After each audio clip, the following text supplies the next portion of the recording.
네, 이어서 한번 롤즈, 네, 문제 사상가죠. 문제 사상가 롤즈. 그 서양 윤리 사상에 칸트가 있다면 정치사회 사상에는 이제 롤즈가 있습니다. 우리 선생님들이 반드시 이렇게 넘어가야 될 아주 높은 산인데요. 근데 많이들 사실은 힘들어하세요. 그 롤즈 사상에 대해서 많이 힘들어하시는데, 그래서 이제 그 롤즈의 사상을 우리 갖고 있는 그 교재를 가지고서 이렇게 한번 이렇게 훑어본다고 해서 우리 선생님들이 여기에 대한 이해를 이렇게 충분히 가지시지는 못하는 것 같고요.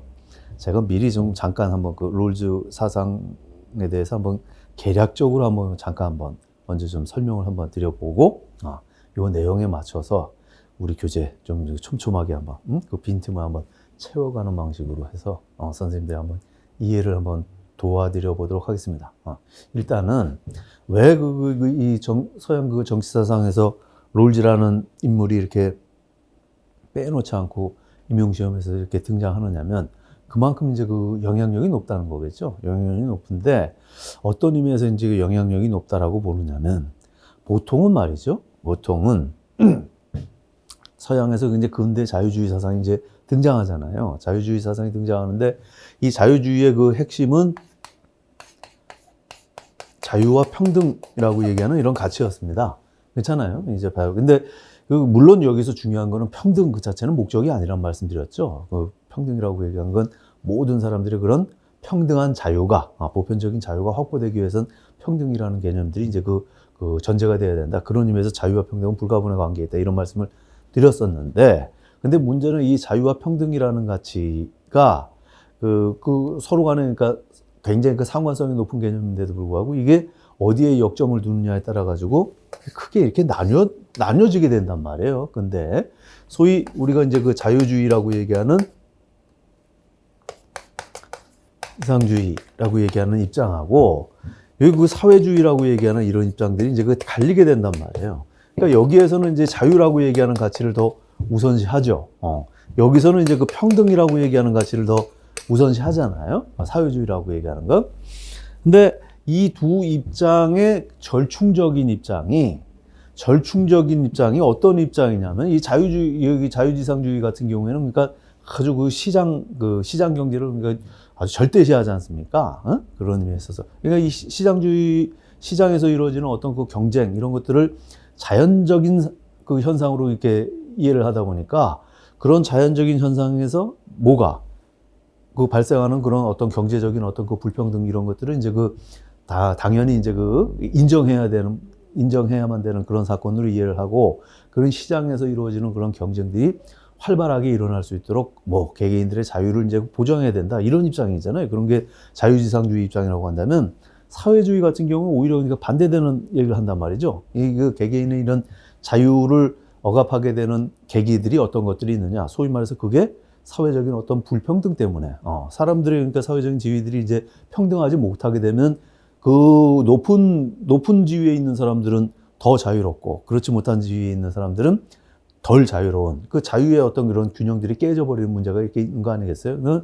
이런 모든 사람들의 그런 평등한 자유를 보장하기 위해서는 이런 그 사회적인 불평등이 해소돼야 된다라고 보는 거고, 이런 사회적인 불평등에 가장 절대적으로 기여하는 요소가 뭐라는 거였습니까? 우리가 오랜 동안 이렇게 여러 사상가의 입을 통해 가지고 확인해 봤듯이 재산에 있어 가지고 소유의 어떤 재산 소유의 어떤 불평등이 소위 말해서 사회적 지위의 어떤 불평등을 가져오게 되고 그로 인해서 개개인들의 자유가 거기에 소위 말해서 차등이 일어난 그런 일들이 벌어지잖아요. 그러니까 그런 맥락에 있어 가지고 소위 이제 사유재산의 등장이라고 얘기하는 게 자유의 어떤 평등한 그런 상태를 위협하는 요소가 된다고 보기 때문에 사유재산 제도를 이제 부정하게 되는 그러한 이제 형태로서 경제 체제가 이제 소위 공산주의라고 얘기하는 그런 경제 체계를 이제 옹호하게 되죠. 그래서 어쩐지 간에 그러니까 자유와 평등이라고 얘기하는 이런 어디에 이제 주안점을 둘 건지에 대한 균형들이 이제 깨지게 되잖아요. 그럼 이 중간에 이제 절충적인 입장이 이제 등장한단 말이죠. 그런 입장이 뭐냐면 소위 지금 이제 롤즈가 지금 소속돼 있는 지금 자유주의라고 얘기하는 입장입니다. 리버테리안, 이건 리버럴리즘, 이제 소셜리즘 이렇게 얘기가 되는 거죠. 그럼 이 자유주의라고 얘기하는 거는 우리가 얘기하자면 오늘날로 얘기하자면 자본주의를 긍정하면서도 사회주의적인 요소를 그 안에 도입하는 겁니다. 그게 뭐겠어요? 오늘날 무슨 국가 그 모델을 뭐라고 얘기해요? 무슨 국가라 그래요? 복지국가라고 얘기하잖아요. 오늘날의 자본주의는 지금 이 자유주의상주의자들이 얘기하는 그런 형태의 아주 그냥 이 얘기하면 또 얘기가 좀 길어지는데 아담 스미스가 얘기하는 그런 식의 자유시장 경제 체제를 그 철저하게 옹호하는 그런 자본주의 국가는 없단 말이죠, 지금. 웬만한 자본주의 국가들은 다 어떤 형태로든 그러니까 복지국가의 형태를 정도의 차이는 있지만 복지국가의 형태를 다 띠고 있잖아요. 그런 사회주의적인 그런 요소들을 지금 받아들이고 있지 않습니까? 그렇잖아요? 이 입장을 대변하는 사람이 소위 말해서 이런 복지국가의 그런 모델을 대변하는 대표적인 학자가 지금 롤즈라고 이렇게 보는 겁니다. 근데 물론 이제 그 롤즈는 자기가 지금 여기서 얘기하는 게 지금 나는 그 복지국가로 옹호하는 게 아니라고 분명히 얘기하죠. 복지국가가 아니라 재산소유 민주주의라 그래서 자본주의와 이제 사회주의 이 유형을 진짜 글자 그대로 아주 좀 더 그냥 노골적으로 결합시킨 그런 형태의 이런 자본주의를 옹호하는데 그래서 본인은 그 복지주의하고 선을 긋지만 그 본인은 아무튼 뭐 그런 식으로 그 주장을 하고 있지만 우리가 통상 분류하기에 소위 자본주의의 그런 복지국가 시스템을 이론적으로 뒷받침하는 사람이 그 사람이 누구냐면 지금 그 사람을 지금 롤즈라고 이렇게 보는 겁니다. 무슨 말씀인지 이해되시죠? 그러니까 이제 이 입장에 그 롤즈가 그만큼 많은 각광을 받는 거죠. 오늘날 더더군다나 사회주의 같은 경우는 현실에서 지금 거의 사라졌잖아요. 지금 그 이론적으로. 지금 여기에 대해서 그 롤즈의 그런 이론에 대해서 오히려 그 자유지상주의하고는 다른 관점에서, 공동체성을 강조하는 관점에서 지금 롤즈의 이론을 지금 비판하는 사람들이 그 사람들이 누구예요? 그 사람들이 공동체주의자지 않습니까? 공동체주의자잖아요. 그래서 이제 지금 사회주의 이론에 대해서는 예전 같으면 사회주의 이론 무지하게 배웠죠. 무지하게 배웠으나 비판적인 관점에서 지금 오늘날은 사회주의 이론 이렇게 다루지 않잖아요. 임용고시에서도 지금 사회주의는 다뤄지지 않습니다. 거의 다뤄지지 않습니다. 거의 다뤄지는 게 아니라 안 다뤄져요. 안 다뤄져. 아예. 오히려 그러니까 이 롤즈 입장에 대한 그 반대, 그 안티테제로서 노직류의 그런 자유지상주의하고 또 반대 입장에 샌델과 같은 그런 공동체주의자들은 이제 비등하게 이제 배치를 해놓고 있죠. 그런 의미에 있어서. 이때 이제 그래서 이제 롤즈라는 말이죠. 근데 그 롤즈 같은 경우에는 그럼 이 자유주의자들 같은 경우에는 그럼 자유를 강조하냐, 평등을 강조하냐? 자유를 강조하지만 그러면서도 이 사람들은 평등을 강조하잖아요.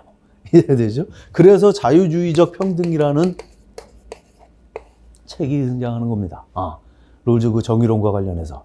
자유주의적 평등이 있고, 그 다음에 또 다른 그 저서가 뭡니까? 또 다른 저서가 정치적 자유주의죠. 정치적 자유주의는 주제를 뭘 가지고 얘기하는 거예요? 그것도 어렵게 생각하지 마십시오.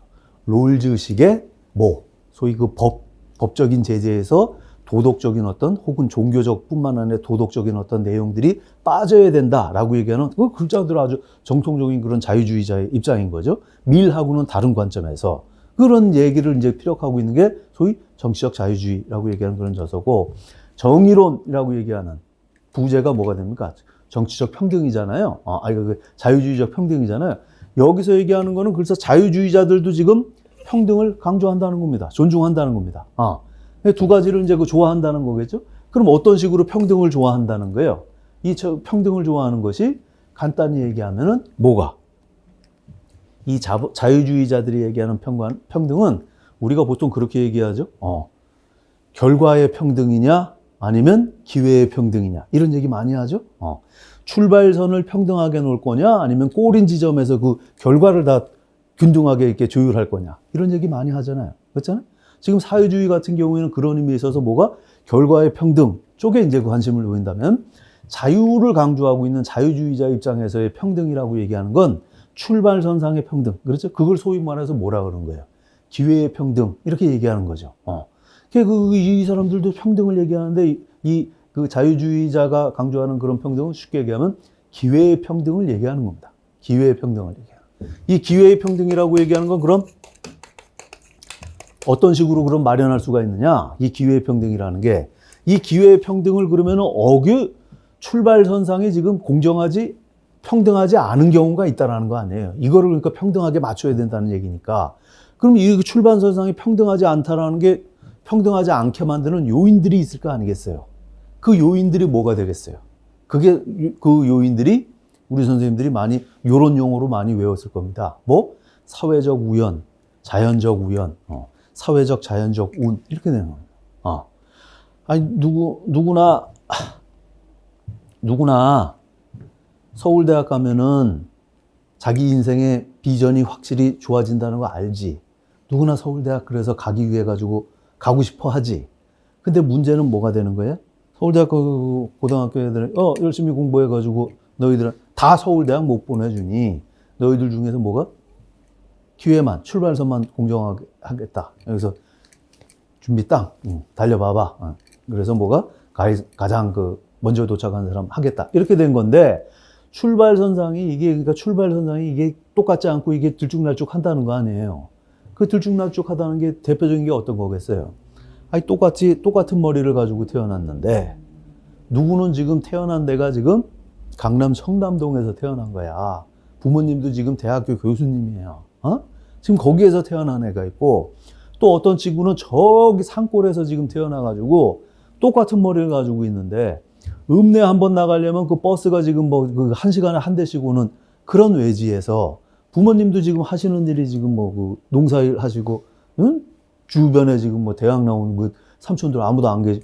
아니, 이런 여건에서 지금 태어났단 말이야. 여기에서 지금 한다 그러면은 이게 그러니까 공정한 출발선상이 되느냐 이런 말이죠. 소위 이걸 뭐라 그래? 이걸 사회적 운이라 그런단 말이죠. 사회적 운 좋은 거지. 그러니까 바꿔 얘기하면 운 나쁜 거고. 이런 사회적인 우연성이 개입되게 되면 출발선상이 공정하지 못하잖아요. 그러니까 이거를 일단은 맞춰줘야 된다는 겁니다. 맞출 수 있는 방법이 있어? 어렵긴 하지만 불가능한 건 아니란 말이죠. 여러 가지 노력을 통해서 그런 외지들에도 뭐가 교육에 대해서는 똑같은 서비스를 받을 수 있도록 여러 가지 조치들을 한다든지, 그렇죠? 학교를 여러 가지 하여튼 조치들을 해가지고 우리가 보통 뭐라고 얘기하는 사회복지라고 얘기하는 공적 서비스를 통해 가지고 그런 식의 그러니까 울퉁불퉁한 형태를 어느 정도 맞춰줄 수 있단 말이죠. 이에 대해 맞추려고 노력할 수는 있다는 거죠. 그것이 이제 소위 말해서 기회 균등을 맞추기 위한 노력. 하지만 이것 가지고만은 또 된다는 거예요, 안 된다는 거예요? 안 된다는 거예요. 어떤 소위 기회의 그런 불평등이 존재할 수 있어. 아니, 그래서 벽지에 살고 있는 이 친구도 인터넷 무슨 교육 해가지고 EBS 교육 해가지고 청담동에 있는 그런 유명 강사들 붙여가지고 해서 그 학교도 공짜로 다니게 하면서 해가지고 자기 이제 할 수는 있는데 이론적으로는 하긴 하는데 아니 어떤 애는 태어나기를 머리가 안 좋게 태어났단 말이야. 응? 머리가 안 좋아요. 이것도 어떤 친구는 머리가 또 좋게 태어났단 말이야. 암기력도 뛰어나고, 이해력도 잘 되고. 남들은 들어도 잘 이해 못하는데 한 번 들으니까 자기 술술 이해가 돼. 그러면은 이것도 어떻게 보면 출발선상을 공정하게 할 수 있어. 이거 못하는 거 아니냐. 이런 얘기가 되는 거죠. 그렇죠? 기회의 평등이라고 얘기하는 이런 문제들이 완벽하게 해소되는 게 이게 불가능한 거 아니냐. 이런 거죠. 이론적으로 따지면 우리 자유주의자들이 얘기하는 그런 평등이라고 얘기하는 건 결과의 평등이 아니라 출발선의 그런 평등, 기회의 평등인데 원론적으로 이 기회의 평등이라고 얘기하는 게 그럼 어떤 식으로 구현될 수 있느냐 거기에 대한 이야기들을 이제 펼쳐내는 게 소위 롤즈 정의론의 그런 내용들이 되겠습니다. 그러니까 아까도 말씀드린 것처럼 이 기회의 평등, 그러니까 사회적인 어떤 우연성을 제거하기 위해서는 공적 서비스 이렇게 하죠.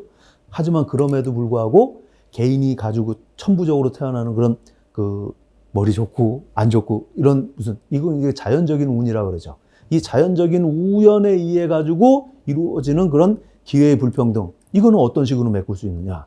거기에 대한 대안이 소위 말해서 뭐가 롤즈가 얘기하는 거기에 대한 대안은 이게 무슨 공적 서비스 한다고 되는 건 아니잖아요. 거기에 대한 대안이 좀 거칠게 얘기하자면 그게 최소 곡대화 원칙이었습니다. 최소 그런 운을 가지고 태어난 사람들이 사회적인 어떤 실질적으로는 기회평등이지만 기회평등 안 되잖아요. 그 출발선상에 원튼 원하지 않든 한 발 앞서서 뛸 수밖에 없단 말이죠.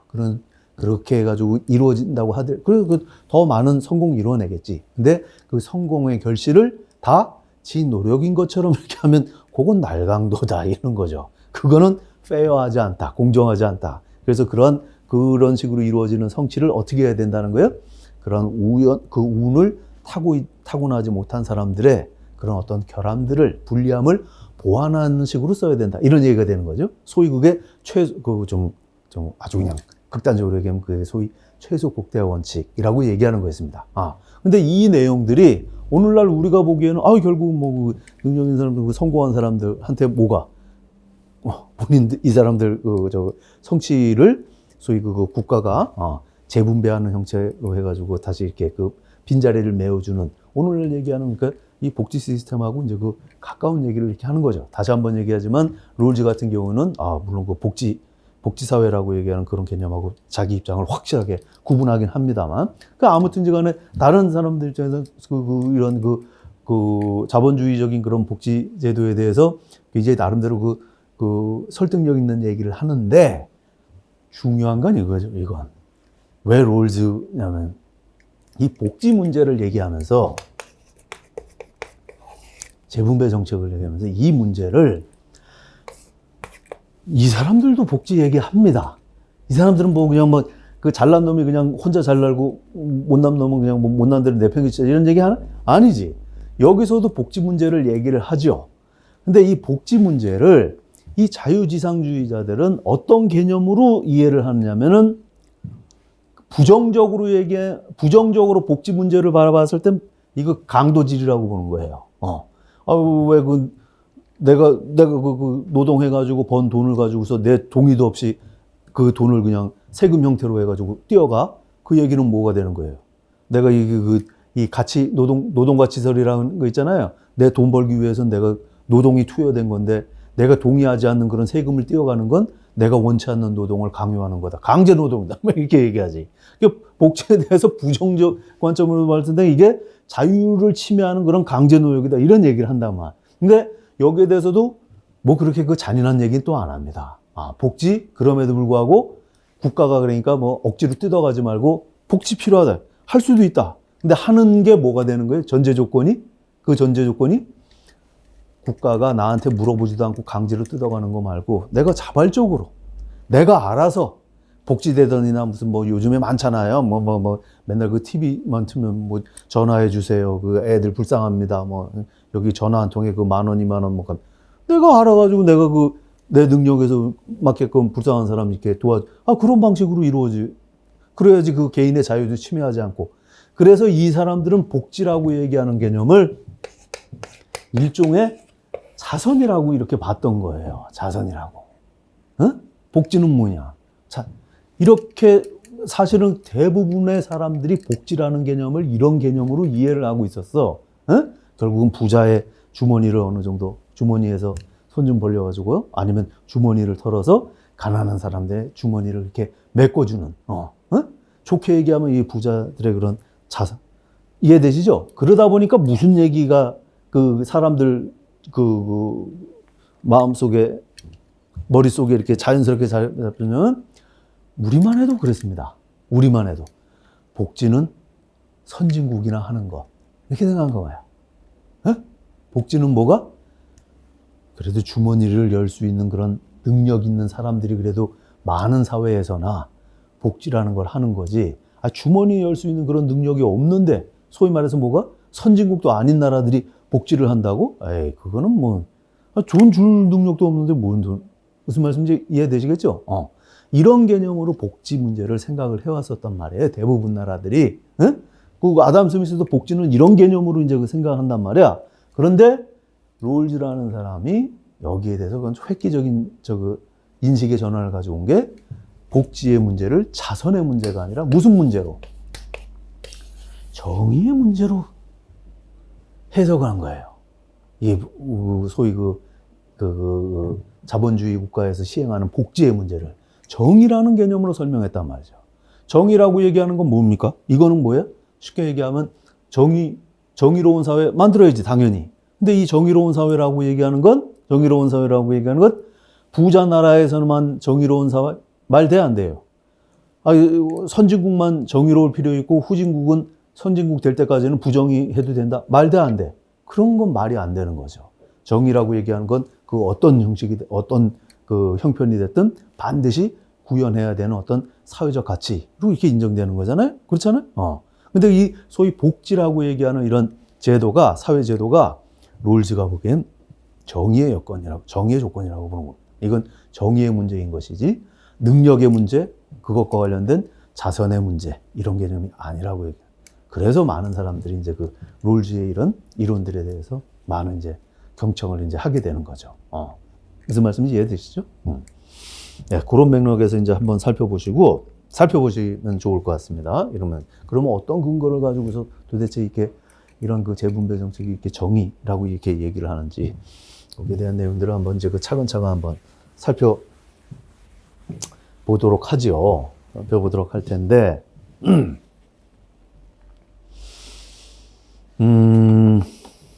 먼저 요 개념 좀 정리를 하고 하죠. 정의라고 얘기하는 거는 기본적으로 이제 뭐하고 관련되는 개념입니까? 정의라고 얘기하는 건 기본적으로 이게 분배하고 관련되는 개념입니다. 그렇죠? 분배하고 관련되는 개념이에요. 생산이 아니라 분배하고 관련되는 개념이에요. 그렇죠? 그 대표적인 정의에 대한 개념 정의, 우리가 알고 있는 아주 그 서양에서 대표적인 그런 개념이 뭐였어요? 아리스토텔레스가 얘기한 거. 아리스토텔레스 그 정의라는 개념을 넓은 의미로는 뭘로 봤다 그랬어요? 법을 준수하는 문제라 이렇게 봤죠. 근데 그 엄밀한 의미에서 좀 협소한 의미로서는 정의를 두 가지 개념으로, 그렇죠? 뭐라고? 소위 분배적 정의, 교정적 정의 이렇게 얘기를 한다고요. 그것과 관련돼서 설명해 놓은 말이 우리가 알고 있는 아주 유명한 말이죠. 각자에게 응분의 몫을, 혹은 같은 것은 같게 다른 것은 다르게. 뭐 하는 거예요? 갖다 주는 겁니다. 분배하는 거. 각자에게 응분의 몫을 뭐예요? 갖다 주는 거예요. 내가 친구한테 돈을 빌렸다? 내가 돈을 벌었다? 그럼 이 돈을 어떻게 쓸까? 누구한테 나눠줄까? 누구한테 나눠줘야 되겠어? 누구한테? 내가 그 친한 내가 평소에 그 사랑하는 사람한테 나눠줘야 돼? 아니지. 이거는 내가 친구한테 돈을 빌렸으면 친구한테 갖다 주는 게, 이게 뭐예요? 이게 정의로운 거예요. 왜? 이 돈은 뭐가? 각자에게 이 돈이 돌아가야 될 응분의 몫은 누구한테 있다고 보기 때문에, 받아 마땅한 사람은 누구라고 보기 때문에, 내가 돈을 빌려온 친구라고 보기 때문에, 그러니까 이쪽으로 갖다 주는 게 이게 정의로운 거예요. 이게 자기가 사랑하는 자식을 위해서 옷 사주는 게 아니라, 이게 소위 말해서 의로운 사람, 이렇게 얘기가 되는 거죠. 그러니까 이게 그 각자의 경물, 그래서 이 정의라고 얘기하는 게 기본적으로 그러니까 무슨 개념이냐면 분배하고 관련되는 개념이란 말이야. 그러면 분배라고 얘기가 됐으니까 왜 그럼 사회의 제1덕목은 정의라고 얘기하냐면, 이거 그 개념을 아시기 위해서는 요 개념부터 먼저 이해가 돼야 돼. 뭐냐면 소위 이제 그 사회적 가치라고 얘기하는 게 있단 말이에요. 사회적 가치라고 얘기하는 거. 그럼 사회적 가치라고 얘기하는 게 무슨 거냐면, 아까도 말씀드린 것처럼 사회, 소셜 이렇게 되면 사회가 라는 뜻이 아니라 낯선 사람들이 서로 상호관계하는 속에서, 이런 개념으로 이해를 하셔야 돼. 예? 그 영어에서 그러니까 사회적이라, 우리말로 번역하면 사회적이잖아요. 그러니까 두 가지 의미가 다 있단 말이에요. 그러니까 개인과 반대되는 사회 그 자체 이런 의미도 있지만, 그게 아니라 그건 낯선 사람들이 서로 상호작용하는 관계 속에서, 이런 개념으로도 있으니까 요걸 하면서 자유롭게 이렇게 대입하면서 이해를 하셔야 돼. 근데 사회적 가치라고 얘기한 건 뭐냐면, 서로 사람들이 어울려가지고 상호 관계하는 속에서 만들어지는 가치를, 그걸 사회적 가치라고 그래요. 무슨 말씀인지 이해됐습니까? 간단히 얘기하면, 결론적으로 얘기하면 뭐야? 지 혼자서는 죽었다 깨나도 못 만들어내는 가치들이란 말이야. 이게 좋은 거는 좋은 건데, 가치 있는 거는 가치 있는 건데, 지 혼자는 죽었다 깨나도 만들 수 없는 것, 그런 가치가 소위 사회적 가치예요. 다른 사람들하고 협력하는 속에서 만들어내는 가치니까. 이해되시겠죠? 그거 뭐 있을 것 같아요? 많이 있겠지. 많이 있겠지만 대표적인 게 뭐냐면, 대표적인 게 이게 권력 이렇게 돼. 그 다음에 부, 지위 이렇게 되는 겁니다. 이렇게 하면 좀 머리 아프지. 이게 그 베버라는 사람 아세요? 베버 사회학자 막스 베버라고. 막스 베버가 마르크스는 계급이라는 용어를 쓰잖아요. 계급. 이건 경제적 부를 가지고서 나누는 겁니다. 근데 누구예요? 그 베버 같은 경우에는 이제 그 중층결정론이라 그래서 경제적인 기준만 가지고서 하는 게 아니라 여러 가지 기준들을 가지고서 근거를 가지고서 사회 그 성원들을 이제 글자들 구분을 한단 말이죠. 그래서 이 사람이 쓰는 말이 계층이라는 말을 쓴다고.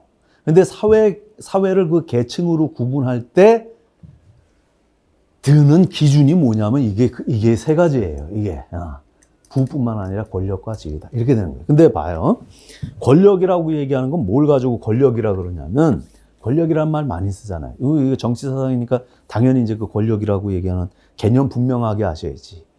권력이라고 얘기하는 건 그냥 힘이 아니라 사전적인 정의가 이렇게 됩니다. 정치학에서 얘기하는 권력의 사전적인 정의는 내 의지를 다른 사람한테 관철시킬 수 있는 힘을 권력이라 그래. 그게 권력이야. 에? 그냥 힘이 아니라 내 의지를 다른 사람한테 관철시킬 수 있는 힘, 그걸 권력이라 그래. 에?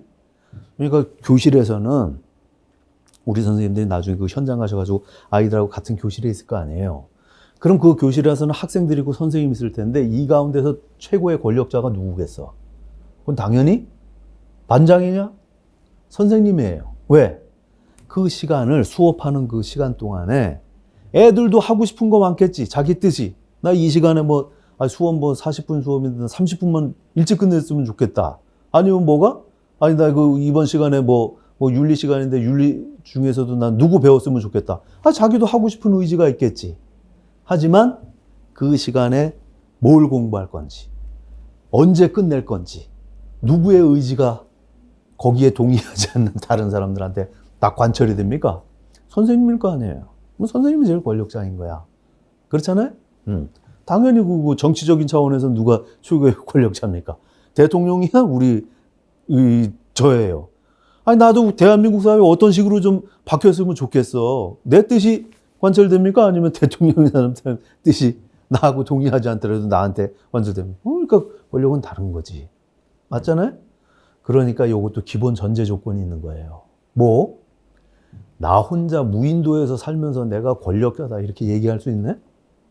에? 내 마음대로 돌도 쌀 수 있고 돌도 흩어질 수 있고 내 마음대로 물고기 잡을 수 있으니까 내가 최고 권력 그렇게는 얘기 안 해요. 에? 그러니까 권력이라고 얘기하는 건 기본적으로 나와 같은 인격체가 옆에 있을 때 가능한 거예요. 거기에 대해서 내 의지를 관철시키는 걸 권력이라고 얘기하는 거니까. 부는 말할 것도 없습니다. 부라고 얘기하는 건 이거 혼자 읽어내는 게 아니에요. 이거 자꾸 우리 선생님 왜 부자 되는데 그 본인이 노력한 거지 왜 사회 협력이 왜 필요해? 그건 길게 설명 안 하겠습니다. 그건 말도 안 되는 얘기야. 부라고 얘기하는 건 반드시 여기서 말하는 부라고 얘기하는 건 반드시 사회적 협력 속에서 이재용 씨가 제일 부자잖아. 어떻게 해서 부자 되는 거예요? 지금 본인 회사에 소위 그 삼성 무슨 전자가 됐든 거기에서 일하는 다른 사회 구성원들의 협력 없이는 그렇게 많은 돈이 어떻게 모입니까, 그게? 이해되시죠? 어렵게 얘기 안 하겠습니다. 간단한 거예요. 그 부도 마찬가지로 혼자서는 절대로 안 돼, 이거는. 응? 지위라고 얘기하는 건 사람의, 그러니까 그 사회적인, 그러니까 위치인데, 위치가 다 똑같지가 않잖아요. 아까 말씀드린 것처럼 선생님하고 학생하고 위치가 똑같아, 안 같아? 같지가 않잖아요. 이런 것들이. 그렇죠? 아니면 똑같은 직업을 갖고 있더라도 조폭, 중간 보스하고 소방관하고 사회적으로 두 사람의 가치를 동등하게 봅니까? 아니잖아요. 그런 위치들이, 차이들이 다 다르단 말이죠. 당연히 회사 가고 그러면 우리 선생님들도 학교 가고 선생님들하고 다 똑같아? 아니잖아요. 또 위치들이 다 다르잖아. 교장 선생님하고 또 이게, 응? 다 다르잖아. 이런 것들도 쉽게 얘기하면 자기 혼자서는 안 되는 거야. 이 속에. 다른 사람들의 인정을 통해서 그런 위치라고 얘기하는, 지위라고 얘기하는 게 가능하기 때문에. 이해되시겠지? 그래서 결론적으로 얘기하면 이 사회적 가치라고 얘기하는 건 이건 지 혼자서는 안 돼. 여럿이서 반드시 협력 속에서만 만들어낸단 말이야. 그러니까 사회가 만들어지면은 그 안에서 본인들이 의도하지 않았던 사회적 가치라고 얘기하는 게 뿜어져 나오게 돼 있어요. 대표적인 게 지금 이거라고 보는 거지. 그런데 문제는 왜 이거라고 보고 있어? 개개인 삶에 있어서 이것처럼 영향을 많이 미치는 사회적 가치들이 없단 말이야. 그래서 이제 대표적인 세 가지를 얘기하는 거예요. 그런데 그러다 보니까 뭐가 문제가 되냐면 이거 혼자 힘으로 되는 게 아니라 협력 속에서만 되는 거니까 이게 만들어지면은 사회 구성원들이 다 뭐라고 그러겠어. 이거 생산에 이런 게 딱 생산물이 이런 가치들이 쑥 나오게 되면 사회 구성원들이 다 이건 누가 혼자서 만드는 게 불가능한 거야. 자기들 그 협력 속에서 나온 거니까 당연히 뭐라 그러겠어. 이거 우리 모두 협력해서 만든 거니 어떻게 나눠 가질 거야? 이 분배가 항상 문제가 되게 돼 있단 말이에요. 이 사회적 가치라고 얘기하는 거. 그것도 말 되죠. 말 되지? 항상 사회에 있으면 거기서 그 다음에 뭐 구성원들이 다들 뭐야? 내 목숨 한 목숨 다 얘기한단 말이죠.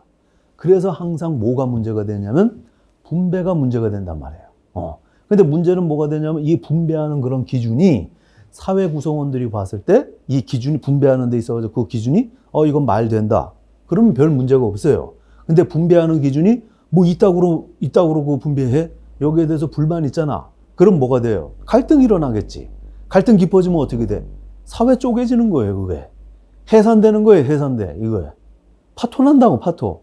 그래서 사회가 존중할 만한 중요한 여러 가치들이 있지만 그 가운데서 제일 관심을 기울여야 되는 그런 가치가 뭐다? 정의라고 얘기하는 가치라는 겁니다. 이 정의라고 얘기하는 이런 것이 그 사회 속에서 그러니까 존재하지 못하게 되면 어떻게 돼? 그러면 어떻게 돼? 당연히 사회의 존립이 위협을 받는다고 보는 겁니다. 무슨 말씀인지 이해되시겠죠? 그래서 사회의 제1덕목은 뭐다? 정의다. 이렇게 되는 겁니다. 여기까지도 뭐 말 되지? 기본적으로 사회적 가치에 대한 개념이 이해가 되셔야 돼.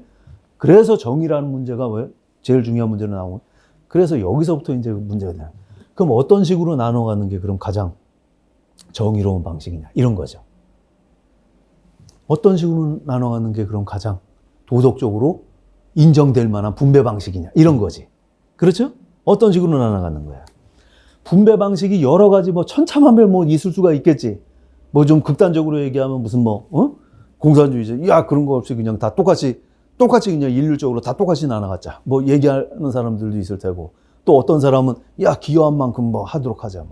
뭐 어떤 사람은 뭐 별별 기준 가지고서 뭐 이거 하자. 뭐 기준이 많이 있을 수 있겠지. 그렇죠? 그런데 각자에게 응분의 몫이라고 얘기하는 이런 문제, 그럼 과연 그런 각자가 받을 만한 그런 응분의 몫이 뭐냐라고 얘기했을 때 소위 롤즈라는 사람은 어떤 제안을 내놓느냐면 이 사람 사회계약론 무슨 전통에 있다 그러잖아요. 그것도 뭐 어렵게 생각할 필요 없습니다. 이 사람은 가장 그러면 정의로운 분배 방식이 뭐냐 그랬을 때 한마디로 얘기하면 어떤 분배 방식이 가장 수용될 만한 건지 그 사회 구성원들이 만장일치로 합의한 분배 방식 이게 가장 정의롭다고 그렇게 보는 거예요. 어떤 분배 방식이 가장 바람직해? 사회 구성원들이 한눈 빠짐없이 만장일치로 야 이런 분배 방식에 대해서는 뭐 받아들일 만하다. 이게 그래도 제일 낫다. 이렇게 수용되는 분배 방식 그게 뭐가? 그러면 그 사회가 쪼개질 일이 있습니까? 쪼개질 일이 하나도 없어지는 거지. 그러니까 가장 바람직한 분배 방식이라고 보는 겁니다. 가장 그런 바람직한 정의의 개념이 뭐냐? 간단히 얘기하면 어떤 식의 분배 방식이냐? 사회 구성원들이 한 명 예외 없이 100% 다 동의하는 거예요.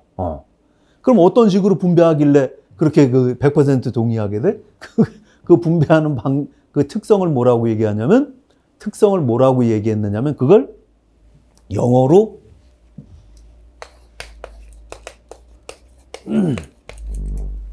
fair라고 얘기했다. fair.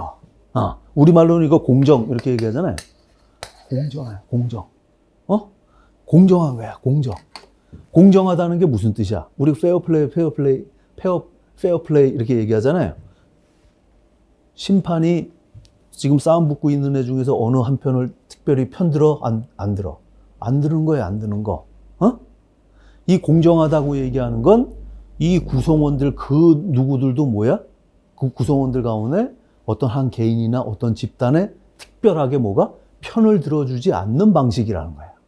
쉽게 얘기하면 뭐가 특권을 인정하지 않는 그러한 가운데에서 이루어지는 분배 방식을 그걸 뭐라고 그러냐면 그걸 공정한 방식이라고 얘기했단 말이죠.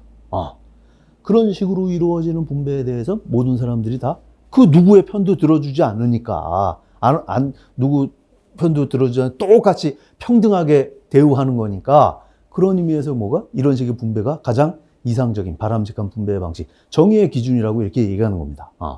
그럼 모두를 공정하게 다루고 있는, 그래서 공정하게 다루고 있으니까 이 사람들이 다 뭐가 그 분배 방식에 대해서는 다 누구 하나 예외 없이 자발적으로 동의하게 만드는 그런 분배 방식이 뭐냐. 원론적으로 이론적으로 따지면 그런 방식이 있으면 당연히 그게 최고의 분배 방식 아니에요. 근데 그런 게 사회 구성원들이 그러면 다 진짜 하나도 예외 없이 100% 동의하는 분배 방식 있을 수 있어? 없잖아. 그러니까 그건 원론적으로는 이게 롤즈 말이 맞는데 그 현실에서 불가능한 얘기 하나만 하네. 그러니까 이제 등장하는 게 거기에다 그 분배 방식이 있다. 한 명도 예외 없이 100% 동의할 수 있는 분배 방식이 있다. 어떻게 그게 뭐냐라고 얘기했을 때 조건을 다는 게 사회 구성원들이 모여가지고 분배 방식에 대해서 논의해서 토의해서 분배 방식 결정하면 된다. 근데 그게 만장일치 나오는 게 어떻게 가능해? 말도 안 되는 얘기. 그러니까 지금 여기서는 안 되고 어디? 이 분배 방식에 대해서 합의하는 합의 장소를 다른 데서 지금 다른 데 만들어 놓고 거기 가서 투표하면 만장일치 나온다고 보는 겁니다. 그 투표 장소가 뭐야? 그 투표 장소가 가상의 공간. 이 사람 이름으로는 뭐? 원초적 입장이라고 얘기하는 그런 가상의 투표 장소를 만드는 겁니다. 네? 거기 들어가가지고 하게 되면은 어떤 방식이 된지는 몰라도 하여튼 만장일치의 표가 나올 수가 있다고 보는 거야. 어떻게 해서 그래?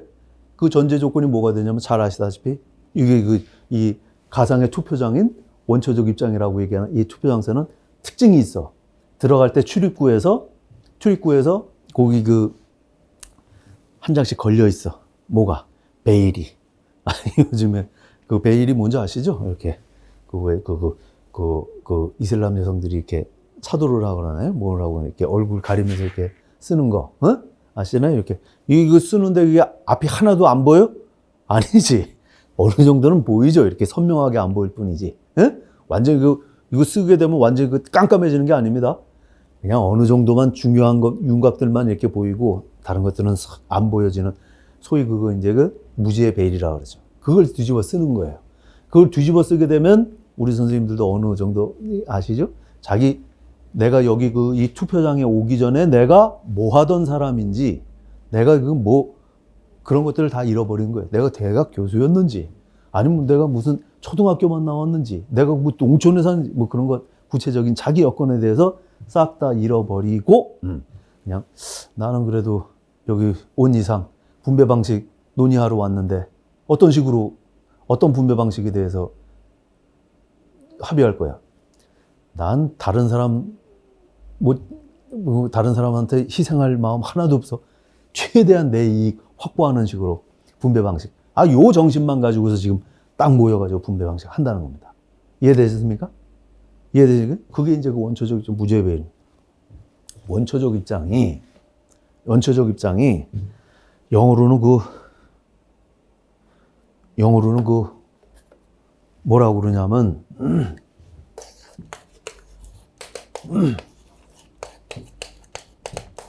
이렇게 얘기하잖아요. 오리지널 포지션. 근데 이 오리지널 포지션이라는 게 우리말로 얘기하면 원초적 입장이지만 영어로는 이 오리지널 포지션이 무슨 말이냐면요. 미안합니다. 군대에 다녀오신 선생님은 다 아세요. 이 용어가 있다고. 군대에 다녀오신 선생님들 원위치 이런 얘기 많이 들어보시잖아요. 뭐 저거 하다가 원위치 훈련하다가도 원위치 그럼 다시 또 원래 모였던 장소. 작업 시작. 원위치. 그럼 다시 원위치. 이걸 영어로 뭐라 하냐면 그걸 미국 애들은 오리지널 포지션 이렇게 얘기해요. 원초적 입장 뭐 이렇게 어려운 내용이 아닙니다. 이게 무슨 말이냐면 예를 들어가지고 얘 봐요. 연병장에 예를 들어가지고 저희 때는 그러면 아유 타겠네. 연병장에 그 돌이 많으니까 거기에서 그 운동도 하고 해야 되는데 워낙 그 이 자갈 그 구지구장이 많으니까 저희 때는 하여튼 막 시간만 나면 거기서 연병장에서 운동한 것보다도 그 돌 줍는데 하여튼 더 세월 많이 하다 왔다. 그 맨날 돌 준다고. 근데 돌 줄 때 이제 딱 해요. 이제 딱 모여가지고 이제 뭐 간부가 이제 작업 지시를 내야죠. 야, 일렬로 쫙 서가지고 자기 앞에 이제 이렇게 5m 이렇게 구간해가지고 앞으로 가면서 마대에다 돌 해가지고 뭐 온다 이렇게 하면서 작업 지시를 한단 말이야. 딱 작업 지시를 내리면 이제 자 실시 그럼 딱 이제 쭉 해가지고 쭉 해요. 뭐 하다가 뭐 한 30분 정도 지나면 자 원위치 그런다고 오리지널 포지션 그러면은 다 저기 흩어졌던 애들이 이제 마대 들고 쭈쭈쭈 해가지고 원래 출발점으로 이렇게 돌아온단 말이에요. 그걸 오리지널 포지션이라 원위치라 그래. 근데 무슨 말이냐면 예를 들어가지고 내가 지금 중대장이 지금 내가 뭐 상금을 포상휴가장을 한 자가 있는데 내가 이거를 오늘 작업한 거 성과를 보고서 내가 주겠다. 성과자한테 주겠다. 자, 작업 시작 했단 말이에요. 했는데 어떤 사람은 말이에요. 자기 앞에 그 똑같이 이제 뭐 이렇게 뭐 5m 반경 쭉 걸어가는 건데 자기 앞에 이 굵은 돌들이 많아. 그거 많아가지고 그것도 땅 속에 또 파묻혀가지고 뭐 캐고 뭐 하느라고 해서 많이 캐기는 캤는데 1시간 딱 지나 보니까 연병장이 저기 100m 끝이 100m라 그러면 한 50m밖에 못 갔어. 에? 그 돌은 많이 담았는데.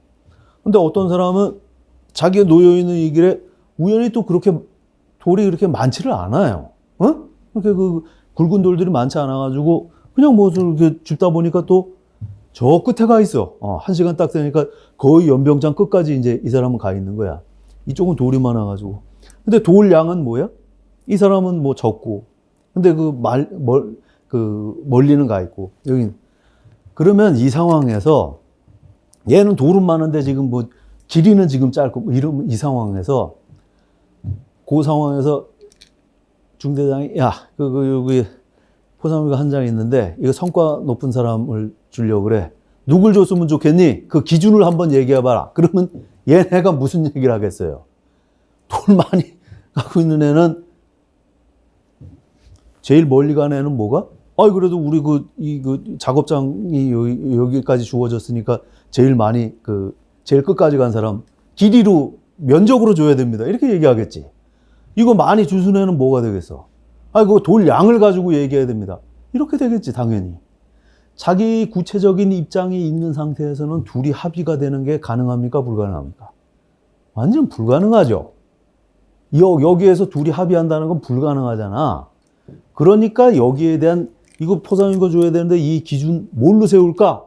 라고 얘기할 때 그 기준을 세우는 시점은 거기 이미 다 가 있는 애들 붙잡아 놓고 얘기하면 안 되고 원위치 해가지고 떠나기 전에 얘기를 해야 된다는 거예요. 작업 시작하기 전에 원래 위치, 작업 떠나기 전에 그 원래 위치, 여기에서 기준 가지고서 뭐 이거 양으로 할 거냐, 뭐 면적으로 할 거냐 얘기를 해야 된다는 거야. 일단은. 말 돼, 안 돼요? 그게 소위 말해서 오리지널 포지션이라고 얘기하는 겁니다. 우리 사회에서 권력이나 지위 이런 거 다 다르게 나눠줘야 되는데 어떤 식으로 나눠? 학력으로 갈 거야? 나이로 갈 거야? 성별로 갈 거야? 자기 위치 다 알고 빠득빠득 100% 안 되는 거죠, 그건. 불가능하죠. 그러니까 지금 자기가 남자인지 여자인지 배웠는지 못 봤는지 뭐 지금 그거 싹 다 잃어버린 오리지널 포지션에서 출발하기 이전 상태에서 그 기준에 대해서 지금 논의를 하자. 이런 겁니다. 이해되시겠죠? 이거 논의를 할 때 배제해야 될 건 있어. 뭐가? 아까 미리 얘기가 나왔지만 누구는 지금 뭐 돌 양으로 하자, 무슨 뭐 면적으로 하자. 그럼 얘가 그 돌 양으로 할 때 이 돌 양이 많이 있을 거 아니에요. 근데 이 돌 양이 자기 덕이야 아니면 운이야? 면적으로 하자. 얘는 거기 자기 놓여 있는 그 라인에 돌들이 적어가지고 그 덕에 운 좋게 지금 면적으로 따지면 멀리 간 거 아니에요. 이런 것들이 다 자기 노력이 아니면 다 운이야. 이것들이 운인 거죠. 운. 그렇죠? 그러니까 과연 어떤 기준을 가지고서 분배의 기준을 삼을 건지 할 때에 우선적으로는 뭐가 배제돼야 되는 거야. 뭐가? 어떤 식으로 분배를 할까? 양으로 할래? 면적으로 할래? 그거 말고요. 그냥 운에 맡기죠. 그냥 운에. 그건 말돼 안 돼. 그건 말이 안 되는 거야. 그거는. 그 운에 맡겨가지고 그냥 포상휴가권 이렇게 세워가지고 훅 넘어지는 그쪽으로 주죠. 이거는 뭐야? 이거는 말이 안 돼. 그래서 분배의 기준을 정하는 데 있어서 제일 첫 번째는 뭐가? 이건 사람들이 의도적으로 만장일치로 합의해서 하는 거니까 의도적으로 의식적으로 지금 그 기준을 만드는 거잖아요. 그러한 기준을 만드는 데 있어서 운 이거는 뭐예요? 1차적으로 배제의 대상이 되는 겁니다. 그건 아주 너무 기본 전제로 깔아놓고 얘기하는 거예요. 무슨 말씀인지 이해되시겠죠? 맨 마지막에 사회적 우연, 자연적 우연 이렇게 왜 그거 가지고 애초에 기본적인 얘기가 그렇게 되는 거예요. 배제하고서 그 가운데서 모든 사람들한테 공평하게. 이해되시겠죠? 요게 이제 그렇게 해서 그럼 분배 기준 뭐가 되냐 했을 때 쭉 얘기하는 게 권력은 어떻게 되는 거예요? 권력은 동등하게. 권력이 동등하게 간다는 건 무슨 얘기가 되겠어요? 간단해요. 권력은 동등하게, 이건 불평등하게 이렇게 됩니다. 근데 권력은 동등하게라는 건 뭐냐면 권력이 동등하다는 건 내 의지를 관철시킬 수 있는 힘이 모두한테 동등하다는 거. 바꾸어 얘기하면 권력이 동등하지 않고 불평등하면 어떤 일이 벌어지는 거예요? 사람이 자유의 폭이 똑같겠어? 아니면 차이 난다는 걸 의미한단 말이죠. 말씀드렸잖아요. 권력이 있어서 내 의지는 이거 하고 싶은데 얘 의지가 관철돼. 그럼 내가 뭐가 되는 거예요? 얘 꼬붕이에요. 꼬붕. 노예. 그래서 자유의 양이 불평등하다는 걸 의미합니다. 그래서 이거는 이거만큼은 뭐가? 평등하게 무조건 가져가야 된다고 보는 거예요. 그럼 왜? 딴 건 불평등해도 되는데 왜 자유는 그럼 평등하게 가져가야 돼? 이걸 궁금해야지. 왜 근데 이건 되는데 이건 왜 악착같이 평등해야 된다는 거야? 왜 그래? 응? 그걸 궁금해야지. 그 근거가 뭔지를 잘 주의 있게 봐야죠. 응? 그리고 부사회적 지위는 이거는 불평등해도 돼.